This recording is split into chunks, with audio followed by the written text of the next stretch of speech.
미국 전문가 채널 시청자 여러분 안녕하세요.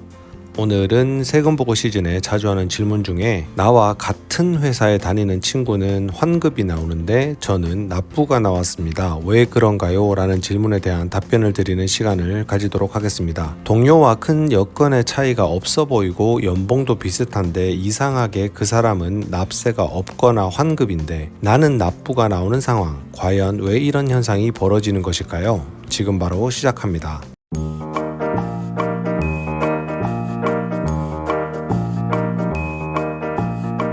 다른 소득은 전혀 없다고 전제를 하고 오로지 근로소득만 있다고 가정을 하여 설명을 드리겠습니다. W2라는 근로소득 서류를 보면 총 소득에서 회사가 진행해주는 여러가지 혜택을 공제하고 세금과 관련되어서는 크게 세 가지를 원천 징수를 하게 됩니다. 첫 번째는 주 연방 소득세, 두 번째는 소셜 시큐리티 텍스, 세 번째는 메디케어 텍스입니다. 소셜과 메디케어 세금을 합하여 소위 파이카 세금 혹은 복지세라고 합니다. 이 세 가지를 원천 징수할 때 복지세는 본인의 판단이 아닌 소득에 대해서 일정 비율로 정해진 사안대로 원천 징수가 되어 오류가 있기 어렵습니다. 그런데 소득세는 경우에 따라서 너무 적게 원천 징수를 하여 추후에 추가 납세가 나오는 경우가 있습니다. 그 원인은 예전에는 근로소득의 원천 징수 비율을 직원이 직접 정하여 처리할 수가 있지만 지금은 신고 기준인 싱글이나 기혼자인 MFJ 등의 신고 지위에 따라서 일정 정도의 원천 징수를 하기 때문에 예납 차원인 원천 징수를 적게 하는 경우가 적지 않습니다. 따라서 본인의 페이스톱을 꼭 한번 검토해 볼 필요가 있습니다. 소득세 원천 징수 비율을 종합신고서인 1040에 적용된 세율보다도 과하게 적게 한다면 납세가 나올 수밖에 없습니다. 이 외의 고려사항은 본인이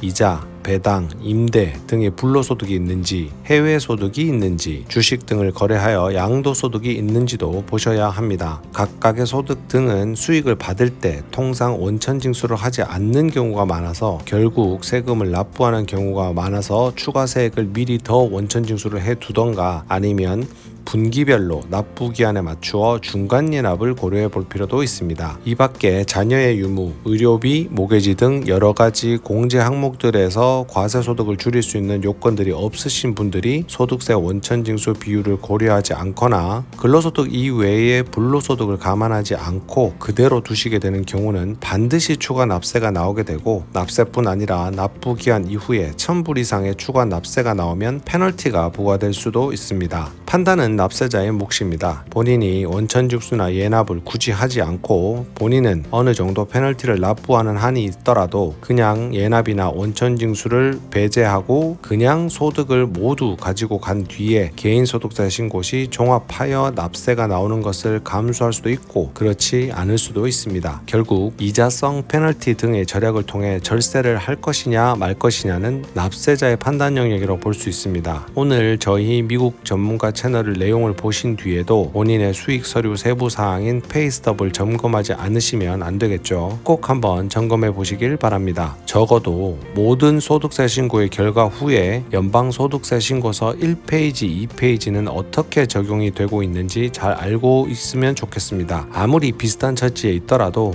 모든 개인의 정산 상황은 달라질 수 있는 점도 인지하시는 것도 좋겠습니다. 오늘도 시청자 여러분에게 유용하고 도움되는 5분 되셨길 바랍니다. 감사합니다.